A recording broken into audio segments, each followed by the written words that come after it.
So, good morning. Our topic for today is all about, again, the concepts of functions, which is under week 1 in general mathematics.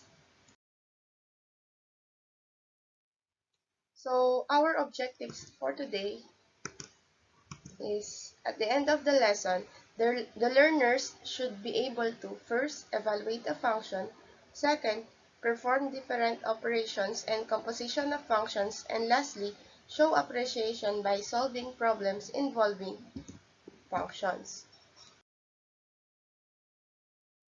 So before we go to the objectives or the concepts of functions, let's first define what function is. So a function is described by using formulas or function notations. So function of each x coordinate is matched with only one y coordinate. Second, the domain, which is the x coordinate, stands as the set of inputs and the range as the sets of outputs is a function of f. So, sabi nga dito, it is described by using formulas or function notation. So, example of function notation is this symbol, f open parenthesis, x close parenthesis, which is read as f of x. So, let us now move on evaluating functions. So first, we have a given function notation. F of x is equal to 2x plus 3. So if x in the function f of x have values equal to negative 2 and 1, let's evaluate.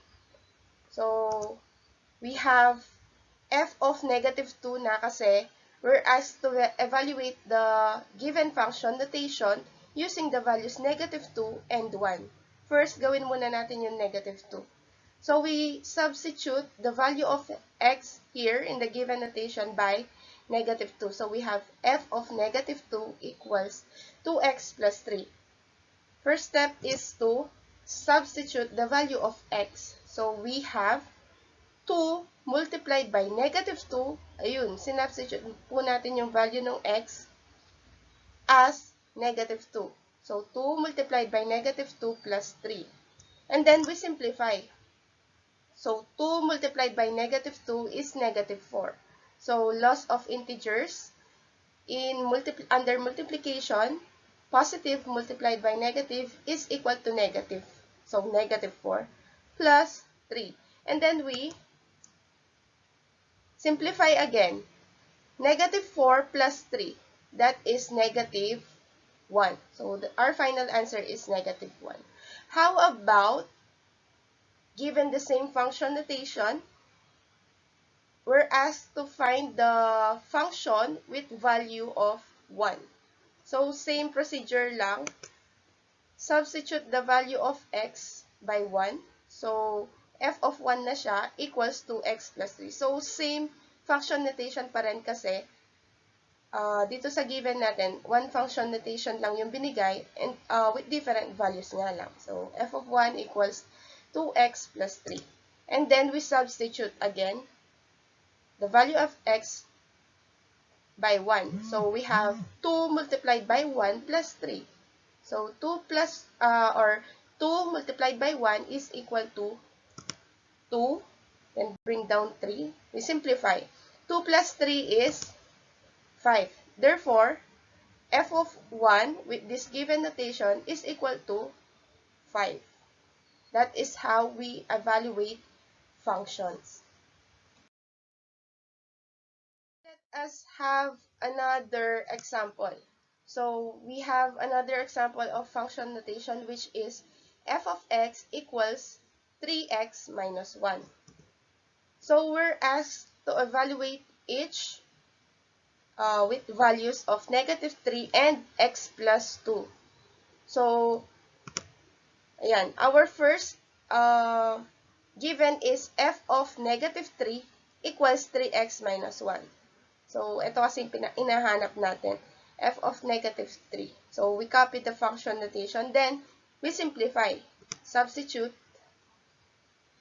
That is 3 multiplied by negative 3. Ayun, sinubstitute po natin yung value ng x by negative 3. plus 1. So, negative 3 multiplied by negative 3 is negative 9. And negative 9 plus 1 is equal to negative 8. So, our final answer is negative 8. How about f of x plus 2? Same procedure lang. We substitute the value of the function x by x plus 2. So, our function notation is 3x minus 1, right? So, we substitute lang the value of x by x plus 2. So, 3 multiplied by x plus 2 na siya kasi the value of x daw here is x plus 2. Minus 1. So, first thing we need to do is to multiply this. How do we multiply 3 by x plus 2? So, we multiply yung 3 by x and then we multiply 3 times 2. So, that is multiplying monomial by binomial. So, ayun. 3 times x is 3x. 3 times 2 is 6. And then we bring down negative 1. So, sulat lang natin yung negative 1. So, 3x plus 6 minus 1 na siya. Ano yung pwede pa nating isimplify dito? So, that is positive 6 minus 1. Yung 3x po ba, makakombine natin sa 3 and negative 1? No, because they are unlike terms. Pwede lang nating i-combine yung mga terms if they are like. Same variable and exponent of the variable.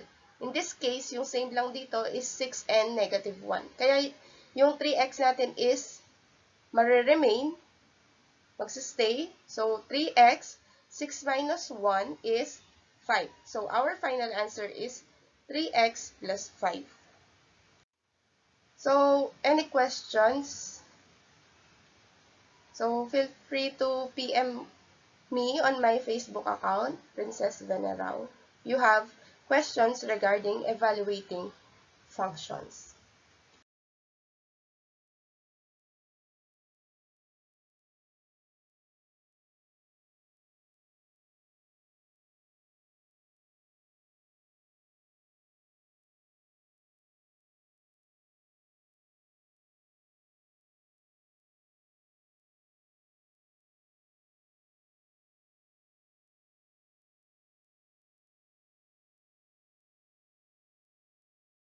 So let us now move on to fundamental operations on functions. So functions are like real numbers, which can be performed by addition, subtraction, multiplication, and division. So in this case, yung f of x kasi natin is just a representation of function. As well as here, we have g of x na, right? This is f of x, this is g of x. These letters kasi are just representations of functions. Pwedeng mag-iba-iba ng letters yan. Yung f natin and g natin, pwedeng ibahin ng letter. They are just representation of function. So, yun nga. Fundamental operations on functions. We also can add, subtract, multiply, and divide functions. In the sum of f and g, denoted by f plus g or f plus g of x, yung f plus g of x natin is also equal to f of x plus g of x. Difference naman is f minus g of x, or we have f of x minus g of x. F multiplied by g of x naman sa product or multiplication is also the same as f of x times g of x. And lastly, the division, we have f over g of x is also the same as f of x over g of x, where g of x should not be equal to 0. So, g of x cannot be 0 because our result will be undefined, right? So that's the reason. So let us have an example here. Given f of x equals 2x plus 6 and g of x equals x plus 3. So we're asked to find f plus g of x and f minus g of x, and f multiplied g of x, and lastly f over g of x. So yung f of x natin, yung f and g here are just representations of functions.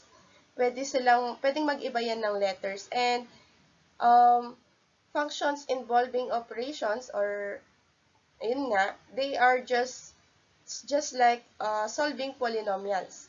So first one, we have f plus g of x is also equal to f plus or f of x plus g of x, sabi ko nga kanina. So all we have to do is to substitute the value of f of x and g of x. So we have 2x plus 6 plus x plus 3. So g of x is x plus 3, f of x is 2x plus 6. We just replace the value of each function, and then we simplify.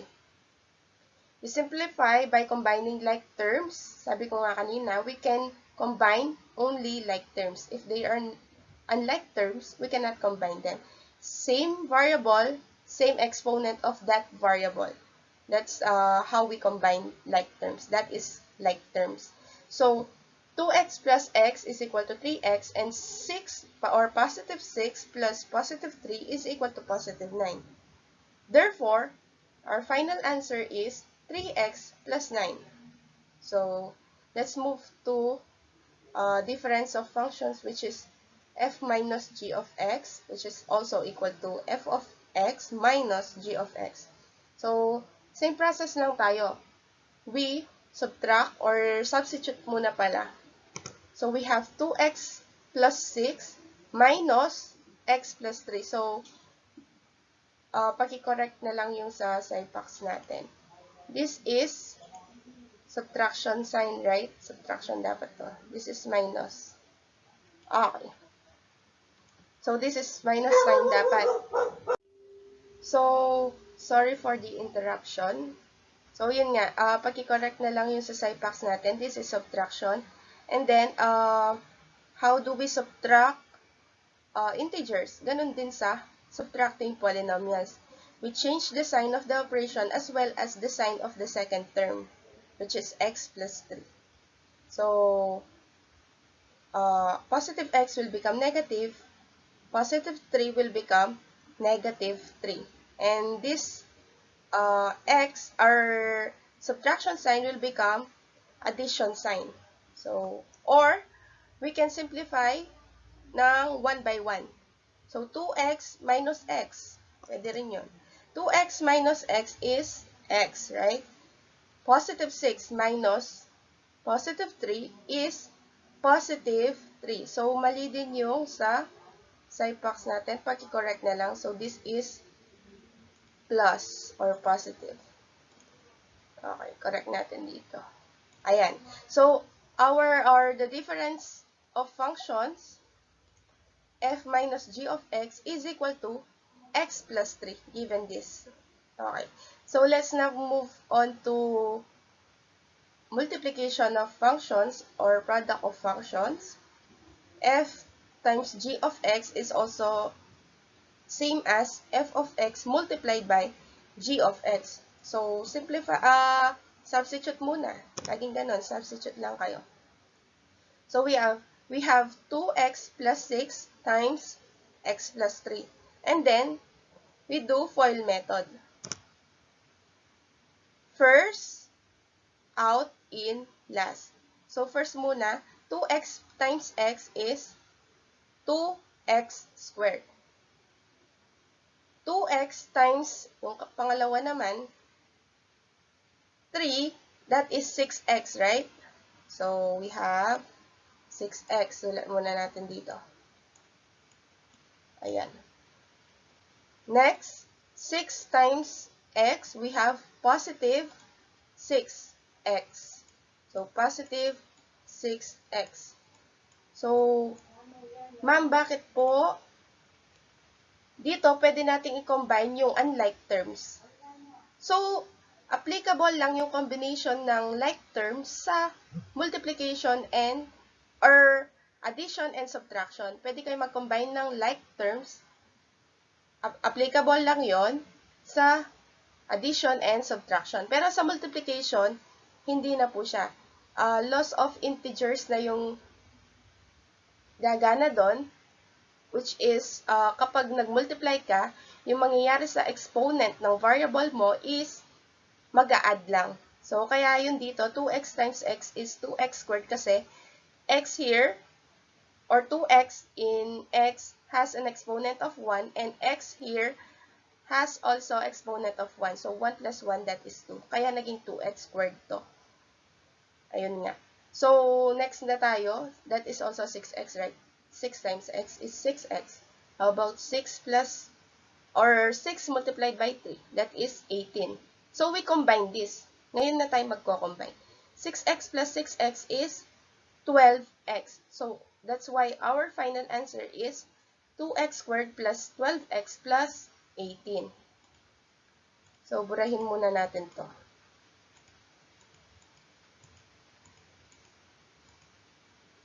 Okay. So, last na, we have quotient of functions, which is f over g of x, which is also the same as f of x divided by g of x. First thing we need to do is to substitute. So, we have 2x plus 6, which is our f of x, over x plus 3, which is our g of x. Paano na yan po yung next dito? We factor out. So, kailangan marunong na kayo mag-factor out. And I believe na lesson nyo na yan no last, nung junior high school kayo. So, what do you think is, can we factor out x plus 3? So, hindi na, na. How about our numerator? Can we factor out 2x plus 6? Yes, we can factor out 2x plus 6, and it has a common monomial of 2, meaning they can, both terms, the first term and the second term, which is 2x and 6, can be divided by 3. So, we can factor out 2x plus 6 as 2 multiplied by x plus 3. So, you can check kung tama ba yung pagkaka-factor out nyo kapag pinag-multiply nyo naman sila pabalik and magre-result siya sa 2x plus 6. In this case, tama naman siya. 2 times x is 2x. 2 times 3 is positive 6. So, factor out ng 2x plus 6 is 2 multiplied by x plus 3. And then, what do? We simplify by canceling x plus 3 and x plus 3 to both numerator and denominator. So, okay. Makakancel na to. Itong x plus 3, makakancel na rin yung sa baba. Matitira is, our final answer is 2. Kasi 2 over 1 yan, right? So, x plus 3 will become 1. X plus 3 sa denominator will become 1. 2 times 1 is 2. And 2 over 1 is also equal to 2. So, let us now have example number 2, which is a combination of operation of function and evaluation of function. So, same lang naman yung process, no? The long method is this, I think, or we have two solutions there. We have the first solution and the second solution. Sa SciPax nyo, nakalitaw lang yung first solution, pero pwede nyo ring gawin yung second solution, mag-a-arrive din kayo sa same answer. So, bahala na kayo kung ano yung gusto nyo gamitin na method. So, here we have a given of f of x equals 2x squared minus 5x minus 12, and g of x is equal to 2x plus 3. So, we're asked to find f plus g of negative 2. So, hindi na siya x, no? Negative 2 na siya. Meaning, we will evaluate na the result of the operation of function, which is the addition. So, we have f plus g of x, which is also known as f of x plus g of x, right? And then we do is we substitute the value of f of x and g of x. So f of x is 2x squared minus 5x minus 12 plus g of x, we have 2x plus 3. And then we combine like terms kasi addition lang naman siya. So 2x squared, may mako-combine ba? Wala. So we have to bring down lang. And then negative 5x plus 2x, that is negative 3x. Negative 12 plus 3, that is negative 9. After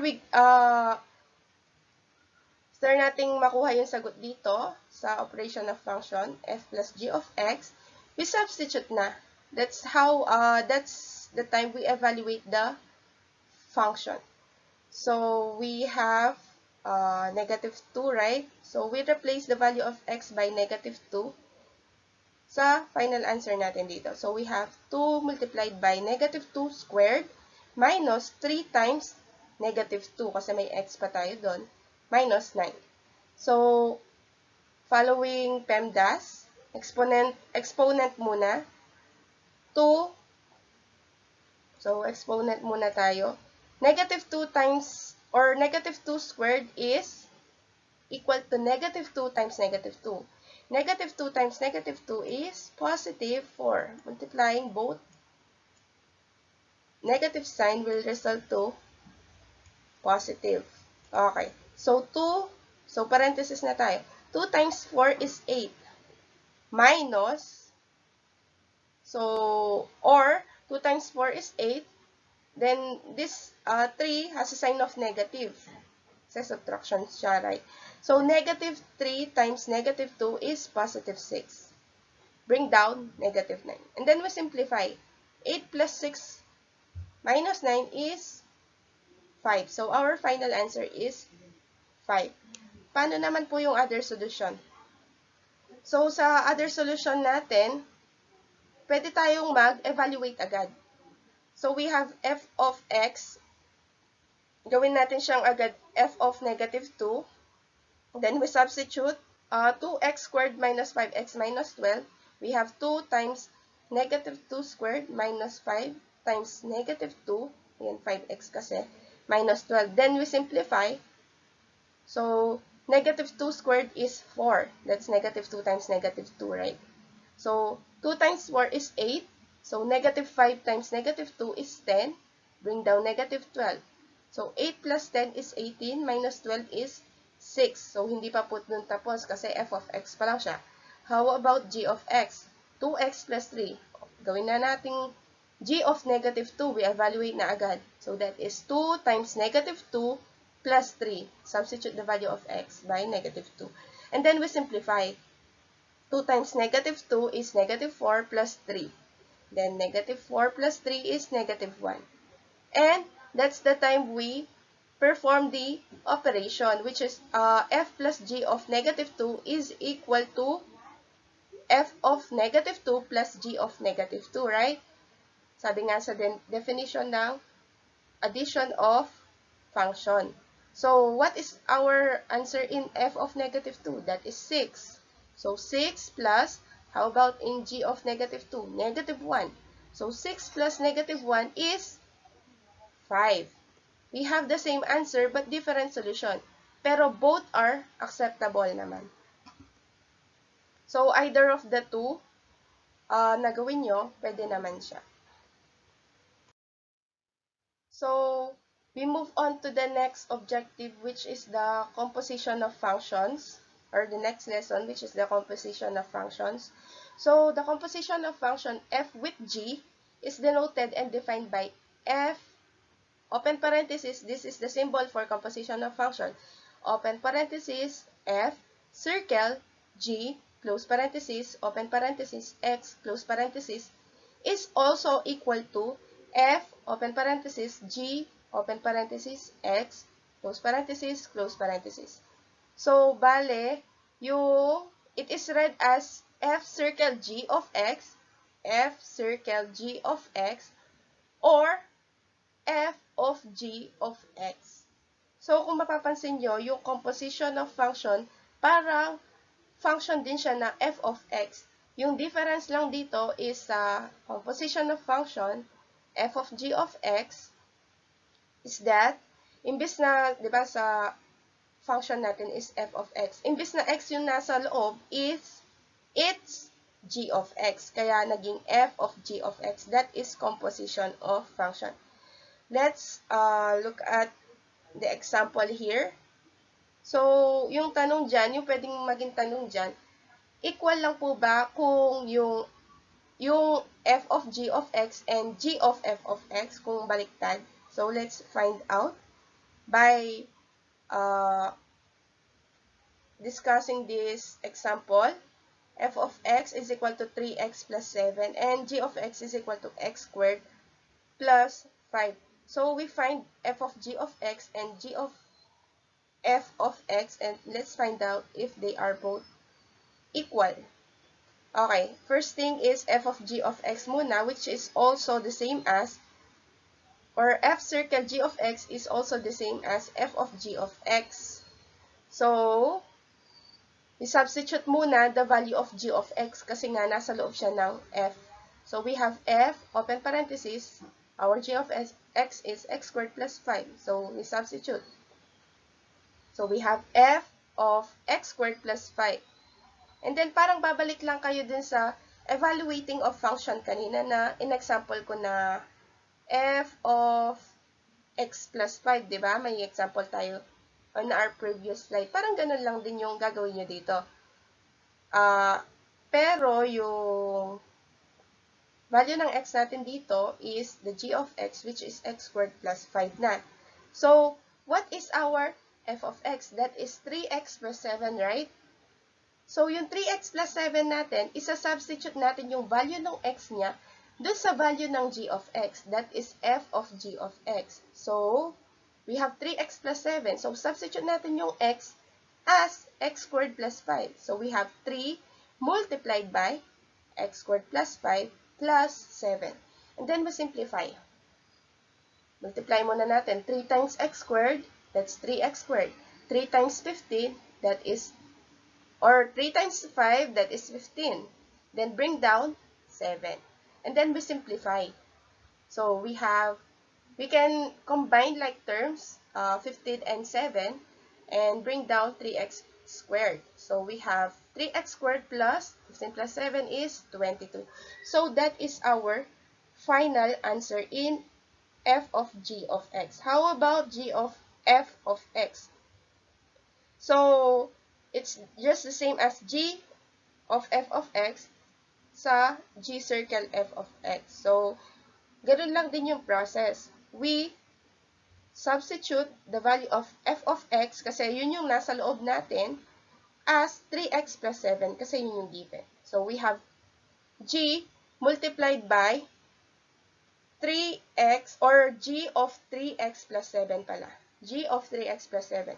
And then, yun nga, gaya nga ng kanina, evaluating functions, we substitute, we find the g of x, which is x squared plus 5, right? And we substitute the value of x in the g of x by 3x plus 7. So, we have 3x plus 7 squared, kasi x squared to, 3x plus 7 squared plus 5. So, we simplify na nun. So, squaring a binomial, first thing is square the first term, that's 9x squared. Square the last term, that is 49. Twice the product of the first and the last, we multiply the first and the last, 3x plus 7 is 21x. Then, we multiply it by 2 kasi twice the product of the first and the last. That is 42x. Then, we bring down 5. I hope nakasunod dito. Dapat talaga familiar na kayo sa factoring, sa mga special products. Ayan, dyan papasok yung functions natin. Mostly, yung lesson na yun dapat yung prior knowledge natin. So, we combine like terms naman. We have 14, so, yung 9x squared and 42x, are they like terms? So no, they are not like terms because even though their variable is the same, the exponent of their variable should also be the same. In this case, x squared and x, their exponent is not the same. X as a variable of 1, are exponent of 1, and x squared as an exponent of 2.